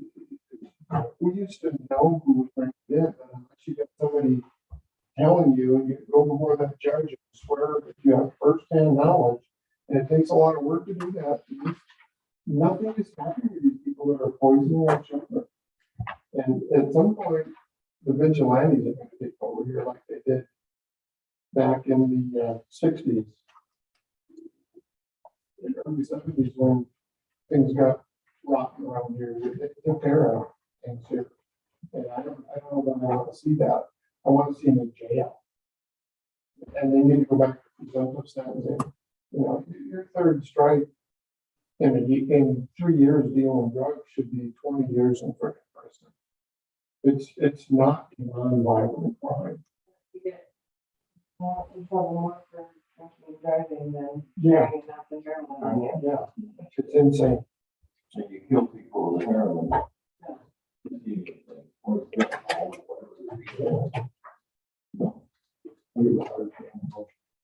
Start putting the letter together and figure out who Yeah, the ones are. we can all sign it. So it's like, it's insane. It's the same way all across the US. Nobody wants to pay to keep people in jail anymore. They think it's expensive. It's not expensive. That's why in the early 90s, the police groups all got together and got them to keep them in jail because we showed them it was cheaper to keep them in jail. I mean, you got to pay for a public defender every time they do this. The theft alone. Yeah, and they should be charging the insurance, they should charge the insurance company because they're saving a lot of money by keeping them in jail. Okay, I'll work on the letter, I'll bring it back to the council. Next meeting. Maybe have all the council members. Great idea. I'll bring something back. Make sure we take a copy to the local magistrate. Yeah. We can make copies for everybody. Good idea. Okay, public work. I've submitted a written report. Hopefully I'll be able to answer any questions. Yeah. How's the garbage guy training going? Good. Good. Is the other guy getting better with his arm? Yeah. Well, he finally got his permit, CDL permit, so he's been actually driving just recently this last week. So we do have him scheduled to go to an EODT training, which is entry level driver training that's required now for CDL drivers. We have to send him up to Juneau the 6th of June. And so that's not cheap. That's like $5,800. Right, and how many hours does he have to complete of driving? He has to do 17 hours of online training, and then he'll go out and do 44 hours of behind the wheel Oh, did you know? training. Where do you drive it? That's the closest. Back and forth. So after that, he'll receive a certificate. They do have a certified skills portion driving that they can sign off on. So he should be able to just turn his certificate in and get a license. when he gets back. So are we gonna have to take the emergency CDL now? And that was a requirement of getting the job. Was that you have a CDL. I don't know that that's a city expense. I'm a little confused about this one. Well, under the employee handbook, the city has, in good faith, said that they'll partner with employees in their educational processes. And once you invest in that process, he does have to at least stay with the company for a year, or he has to pay that all back. Yes, you'll be keep training, that is not required, trade cost, that's a new change. That's gonna be, it's not already for this area. Prior to that, it was Yeah. not a, Yeah, well, I think especially our area. when we hired the new driver, the CDL was a major issue. We could do all of it. Driving time, get a CDL license locally, so we hired him with the intent of getting that CDL. In the meantime, there's additional training requirements come online through the Department of Transportation. So we're working on that. And you have to understand too, is that the CDL requirements have gotten much, much more strict. Most of the guys that are working down there right now, all they had to do for the class B is take the written test. They didn't even have to take the road test. All they had to do was take the written test and they were issued their licenses. Right, This new requirement by Department of Transportation, that state of federal requirement. yeah. But outside mandate. And they wonder why we don't have any truck drivers in the US. To be able to look at goods around the supply chains. They've lost their minds. We are working with a group in Southeast, one of the meetings I went to when there was grants and proposals about workforce development. And the table that I was at, we kind of started tackling the problem of underutilized field tech centers and CDL training. So hopefully, not in time for a garbage truck driver, but long term, we're hoping that we'll be able to make that training available locally as well. When he hired you with that role for law wasn't in effect. When he got hired, the law came into effect before you could get. Caught there in the middle, so. We should be training any employees we can get anyway. Very expensive. My other question is I keep having people ask, or kept having people ask me when the cleanup was. It's not very well advertised. Oh, the spring cleanup. It's like, it's like it starts next week. I don't know where it's advertised, but I haven't seen it anywhere. We have email verification. We've had people post those in the public areas that are required by the city. And it's on the city website. Then also, Plus also on Facebook, I think, or whatever social medias that the city's involved. And it's been on the radio every week on my show for the past month, so. Bad boy. I'll get back to those check on the system. We will say, again, like Sharon said, because some of the public postings are not getting attention. But I'll double check. Yeah, I'm pretty good about checking the post office. Maybe it's there, but I didn't see it. But I kind of see whether we fill in positions every time I go in there. And usually by now, the streets are covered with stuff.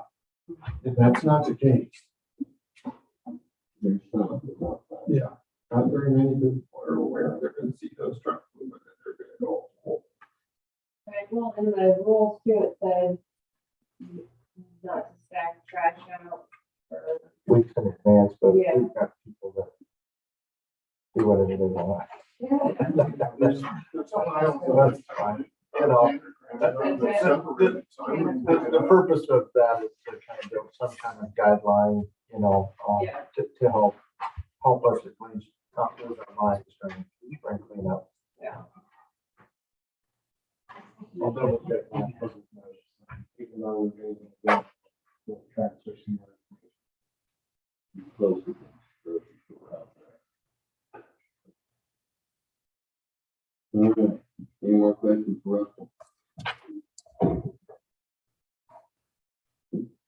I just have one thought on that new requirement. I don't know much about it. I'll come back and talk to Brian about it, Russell, but you know, it just dawned on me, it comes to my mind that I don't know what basis it is, but some of these federal regulations that drift all the way down to us, like the IFA and stuff like that, you know, it just adds costs on. What I would like to see, maybe we work with our delegation, is to waive these things where I understand some of this is appropriate in some cases, but some of these federal regulations add tremendous cost in rural areas, and you know, we have a position where you either can't afford to operate or you can't find people for the operation. That's all I want to say right now. To give you the long discussion on this. Like you said, they're unfunded mandates, you're not paying, forcing us to do something, they're not paying for it. The state did not inform or teach or train other DMVs very well either. So when we originally started this several weeks ago, they were telling us that we had to have that ELDT training before they'd even issue a permit. So when we called the schools, they said our classes are designed around you already having a permit. What are you guys talking about? So it took several visits and several conversations and phone calls to the state DMV up there in Anchorage to finally get a straight answer. And they are going to issue the permits by just taking the knowledge test, right? And then we can move on to the ELDT before the actual license is issued.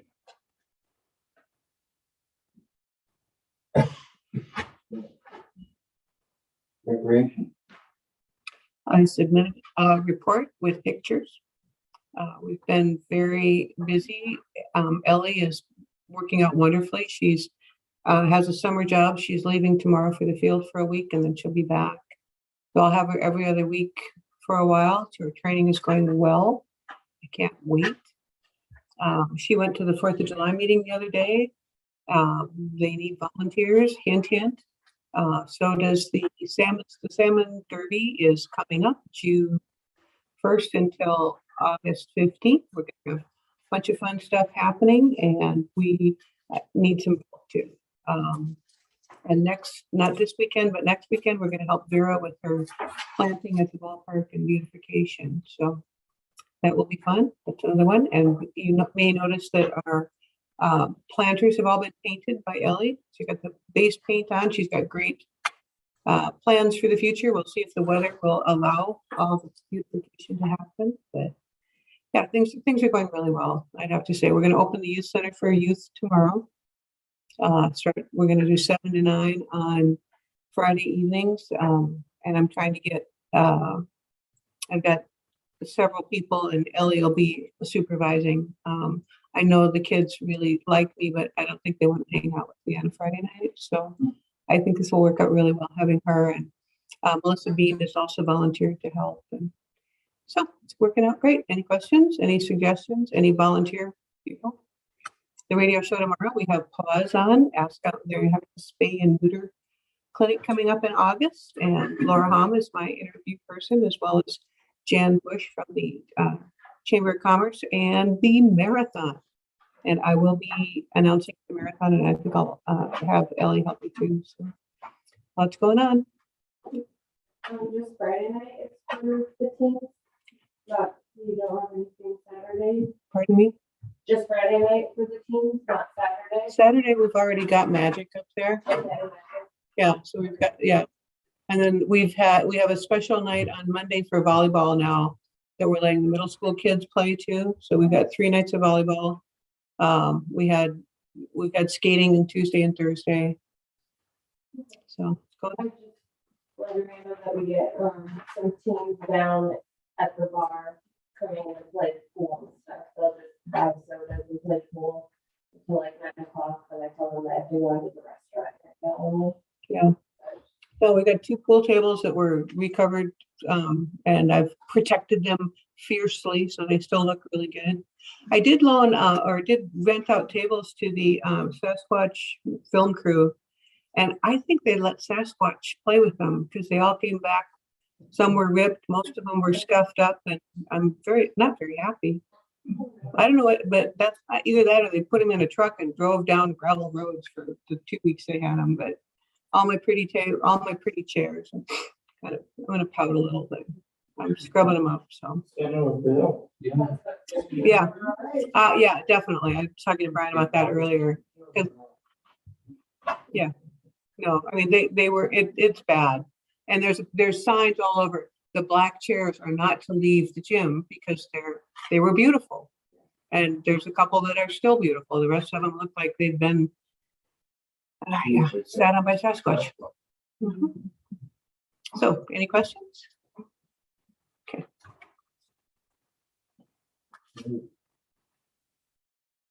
I did not get the written report in this month, so I'll just give you some of the highlights. This month is Memorial Day at the end of the month, and we do the cemetery big cleanup for the year, so that'll be coming up third week. At the end of the month, hopefully we'll cooperate. The beach cleanup took place while I was gone. I was gone for 2 weeks, so all my projects are 2 weeks behind. But Public Works stepped up and really helped out while I was gone. We got the beach cleanup done, which we started 4 or 5 years ago, and the comments I get from community members is it's a worthwhile thing to do each year. It's really nice. Yeah. We get down to the beach. I'm glad we started doing that. Then we repaired drainage at the Little League at the ball field, but after this great big storm, my opinion is that we've fixed the drainage on the beach side of that property, but the outside from where we stopped the drainage repair is still plugged. When we ripped it out, it was cloth covered and silted over, and there it's not draining. So that's why that field is small. We're contributing to it being so wet. We did fertilize this year, which I haven't done since I've been here, so we're trying to kill that moss in that T-ball field and get everything else, all the rest of our parks long looking good again. Little League, we've been working extra hard. I'm 2 weeks behind. I was hoping to be at a better spot, but they opened day Saturday, and we committed to spending a lot more time out there this year to get prepared. And we've done quite a bit, but at this point, with the manpower we have, the age of us all, we're going to take what we did this year as a victory and then plan to just keep chipping away every year, and eventually we'll get that thing back into good looking shape. And we've got plans for improvements too. But my opinion last year was that the city needed to provide a nice facility, and then people would come and use it versus people saying, "Hey, provide us a facility." You know, I mean, we should provide a nice facility. So that's on priority. Plus, over the years, we've been able to step on a lot of the emergency stuff too. Now we're getting to where we can start working on some of these things that we've not taken care of in years. And then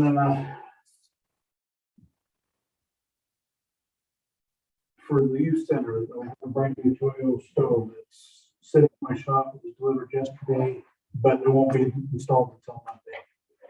So hopefully it'll be warm enough. We've got some electric heat or something. I do. Our electric bill's gonna be a little steep, but It is here.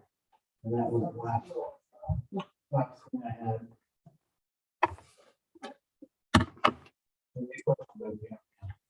Do you want to cut those trees when you do the graveyard cleanup, or would you rather do that before you do the cleanup thing?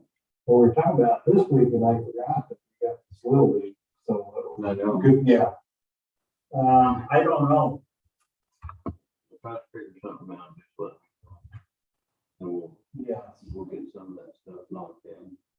We'll be hoping to lay it back into the, so if we can't get it taken care of right away, it's not all in. Okay, that probably be, just manpower is our biggest issue. We're all old, we're all getting old. Well, we can bring it right now. There we go. As far as Little League goes, they're gonna have their first game. Is that gate gonna get open for and parking out there is gonna get real. Sean, see, Yeah. You be aware, I have bowl cutter. I saw the thank you that I thought Kevin put in the paper. I thought maybe he already talked to them about that, because he said, thank you to the current head honcho over there for letting us open that gate. But that's not the case. We're just- Cause I mean, I don't know how you're gonna. No, they have to have that part. Yeah, I didn't write the nasty letter about it, because I thought he had it taken care of. Well, I don't know, we're just married, we don't talk. I don't know. Post office in. They all call. I'm gonna ask by a couple people whether or not they give. Oh, it's something that we need to reach that wall. Or at least have it open on game day. Is there a reason that that's being, I'm not familiar with. Yes, that's one we can't. Oh, okay. If you talk to Kevin tomorrow or I talk to Kevin, we'll find out what the answer is on the building side. I'll call it. Yeah. The opening day is not that. If he doesn't open it, there'll be a letter in the next paper. You can tell him that. It's gonna be long, it's not, I hope, too.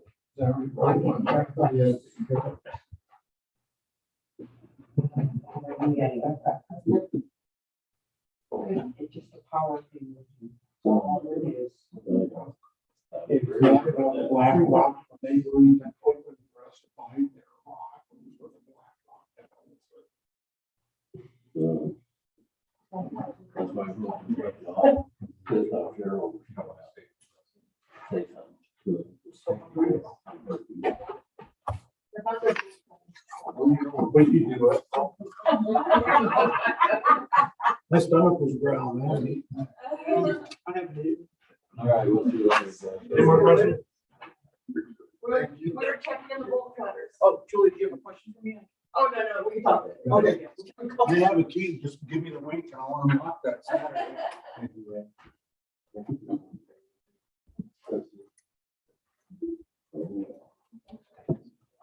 Reading the correspondence.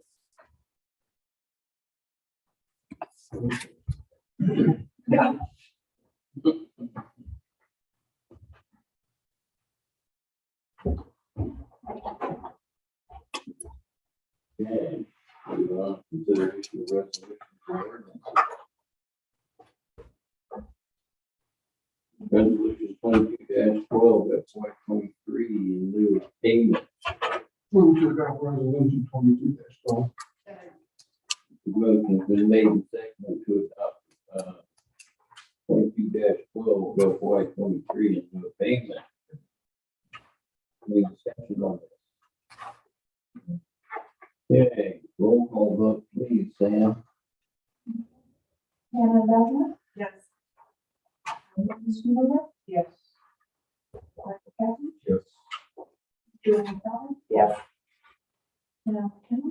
Yes. Tim Steve. Yes. Thank you. Resolution passed. Ordinance 746, adopting the city's proposed budget of FY 23. Move to adopt. Second. Motion's been made to adopt and seconded to adopt ordinance 746, adopting the city's proposed budget for FY 23. First reading, yes, I was just gonna say, this is just first reading, so the council members have to put it on the agenda for any discussions that might not have tonight. But this is just first reading, so. You don't want to vote on this then? We'll need to vote on this, the motion on the floor, and the council, if you don't have any discussion tonight, that's fine, but I'll at least put the budget out on the floor. We'll bring it back to the final meeting. Yes, yeah. I have one quick question, from it, and I did not read it, I didn't think I made one, but I'm sorry, I tried to make it more. And I can't find it now, there was something in there about the, what cost rates going up? Is there a reason, is that just an economic thing, or is there, We're probably at claims.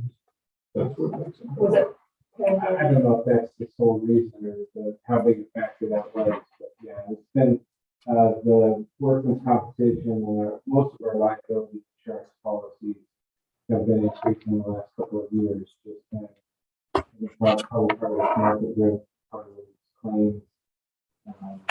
But we had a significant increase last year. It's not budgeted, we adjusted the budget for that, and then for another 5 recently, there's another planned increase, so we built that into the budget picture. Should not surprise us in the year. It just made me realize that in all the years I've been on the council, I've never known how many court comp claims that we have in a year. Do we if we have a lot of comp claims? We have a fair handful. Most of them are fairly short term, but we do have some long term workers' compensation claims. We have to pull some data.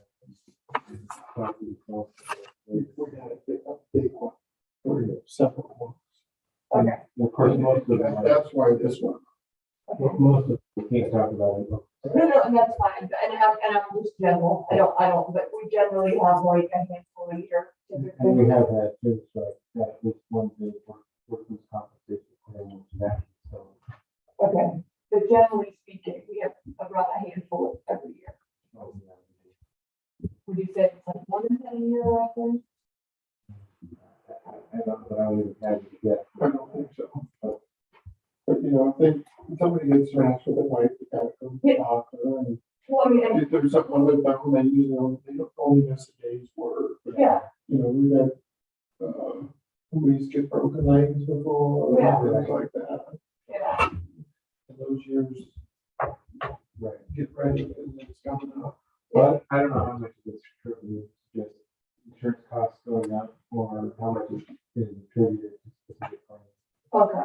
Well, and like I said, the liver that kind of caught my eye, I was wondering how much of it was claim based and how much of it was just the market, and then I thought, my goodness, I really have to put out more, and I don't have any idea. Normally, HR would track it. Yeah, I mean, I can come up with the number. Well, most of them, that thing upstairs used to have how many claims we had last year on that. Oh, Does it still have it up there? Is the new one that's posted? We used to have one at the harbor office. They were posted at all the city locations, and I haven't seen those in a year or two, so I don't know. I don't think that we have put it on that poster. But I can certainly come up with the number of claims, bring that back to the council with some aggregate numbers. Claims and the number back. And this is just a curiosity thing, this is not anything of any real significance or priority, I was just kind of feeling like this is something I should have some kind of knowledge on it, I don't. Whether or not the actual insurance going up or. Yeah, this was just a curiosity thing, but that was the only comment I had. Happy to put some numbers together. When talking Any more questions on the budget issue?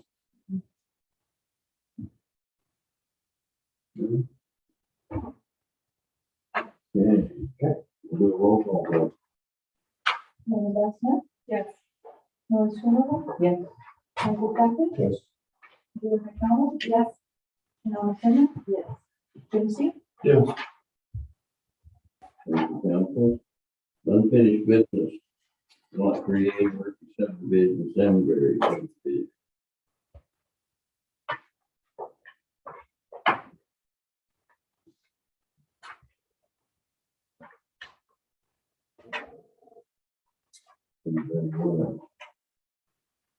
Open it again once. I've opened it before, I think it's gonna have a house on it, and they're gonna be paying good things, so this is one of the ones that I don't believe that we need to charge the premium on, we'll have to go find it. So I make the motion, just at the minimum bid for the lot 3A North subdivision at $73,170. Bid process and sale. Second. Motion's been made and seconded to set it for the appraised value. Put it up for sale, or whatever. really at the same time. Oh. Stereo, so that's right. Yeah.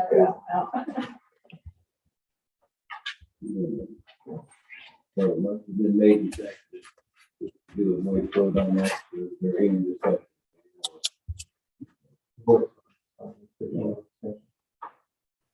All in favor? Aye. Opposed? None? And.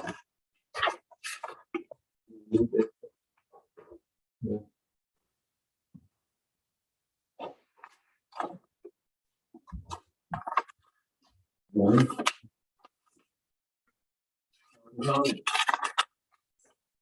Mike. Yeah, we all know, we lost our fuel stations last week. You know, we said we knew about the past, and then this point, the company that they run the business rate and is ready to run. Obviously, we're making money and we want to. Do anything about that or change that, but, you know, I have talked to Brian and our mayor about a little bit, but, you know, I hope we can, anybody that might be interested in establishing a facility here, I certainly want to see us, you know, support that and encourage that. I've approached a couple of companies and individuals to see if there was interest there, and there was, and is a little bit. And told them that I thought we could bring it to council to consider trying to assist them somehow, you know, getting them to come in and start or pick up where, whether it be building a gas station or do something, even a water faucet. So anyway, we've been trying to work on it. We'll see where we go. Right now, we don't have any solid date. We're considering it. And the most direct economic assistance that our code currently allows is there's a provision for the council to allow sales tax break for new businesses. Council is set the amount, set the length of time. It's not been used hardly at all. We can't do anything about property tax. I have to look. I don't know. You know, if they're willing, it's $100,000 for pumps, putting pumps in, you know, to get a couple of them with car locks. Because that's what we want. You want them to be able, people to be able to get gas after hours or to pump their own gas. These people don't want to deal with an employee. And the roof is going to be about $100,000 to put this shot. There's some other, I looked at all relatively close. Some seals need to be done on a couple of the windows. Things like that, but Once you got a card system there, you got your fuel pumping, you know, you're gonna make your money. I didn't understand that when I did that report. well, I've had to use Jerry gas the last couple of weeks, because I don't know what to pull up. You can get gas at Petra. You can, yeah. Man, period. Gary, yeah. Will they pump it, you know, directly to the car? Or really? I didn't know that. I didn't know they did it. Yeah, they have that little stand there, I believe, that has the one. That's why I just keep having people bring me Jerry gas from pull up. There's a lot of people that pass the judgment down that dock right now, so, because they don't want to have to make that trip. I spent some time in the next couple of weeks and look at not only the economic development incentives that are currently in our code, which are not many, but look around to see what other council obviously comes out to work and change to create more. I do know when I was in jail, I seen Petro putting in a couple of car lock stations there. Yeah, you should talk to Petra and see if they I can. really did. but, I mean, they got the building, 2 lots, it would be nice to have somebody, so you can still get your oil changes and stuff too. Yeah. It's like, the tires, them too old to do oil changes anymore. I approached them on doing something, you know, with the shop seat site there where their gas station failed. See if Petro would be interested in putting anything there, car lock, you know, convenience store, tire shop, whatever. At this point,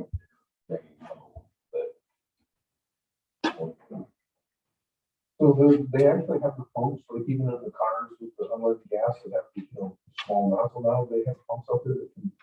do that. I'm not completely positive, but I know that, Cooper was one that told me about it, and I run that thing about gas before. I've talked to, what's his name, who runs it out there. Kyle? I talked to Kyle the other day, and said, well, what about putting car wash right here? No, can't do it. Because you have all those big tanks, so there's no way you want people pumping gas around those sides of tanks. That's true. So he said that it will not happen there. So, I mean, if they are able to pump into normal cars, presently, that's something I wasn't aware of. I wasn't either.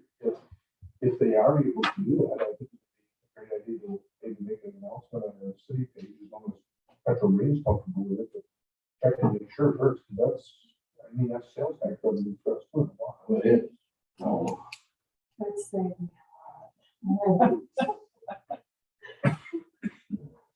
but anyway, yeah, I've talked with, like I said, to Petro, I've talked to some. What we need to do, is anybody call Schwab? Schwab or whatever.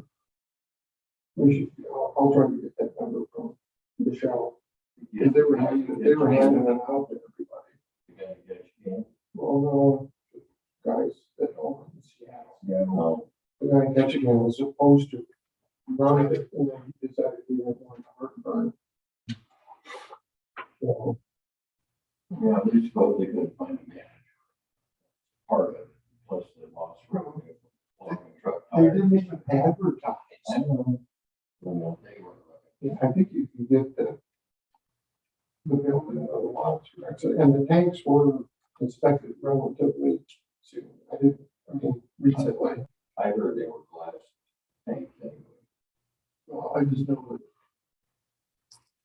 when Melissa had her tanks inspected before she invested in those crazy expensive, she put in a law. They both, she had to have those things inspected, and then Sean was willing, so they got to be inspectors speed for coming down, if they split that. So that's only been 4 years ago. And they were put in 92 or 98, I think. Which is, anyway. The logical tank system nowadays, above ground with concrete containment, we put in smaller tanks. Like I talked to Kyle and he said, yeah, they go up there 2 to 3 times a week and build tanks at Black Bear. That way she has a very small quantity of fuel actually on site. So she does lose tank, she only has about 1,000 gallons, and that's just that. So the point is that you have less quantity of fuel there, and it's easy to contain above ground in concrete containment tanks. If there is a Who has things above ground? that's the way they put them up. They want to put them, no, she has limited quantity. She does not take that much fuel at once. That's what she refuels 2 to 3 times a week, but above ground is the way to go. That's the way they're doing them out there, at the federal site. There's our above ground tanks. Because you don't have to deal with water quality and all that stuff. You can contain it. I've been asked for on quite a few places so far. All of them. I think we've had that in mind for a long time. They haven't been that house maintenance in that. I called them 5 years ago and told them I needed to get some phones. Because, put in some carburetors, so you have more business and then you'll pay for your phones. They've been looking for the door for quite a while, I believe. Yeah. I'm going to run out of that. I don't know how many people. Any more comments? Do we ever do an executive session? Yeah, we're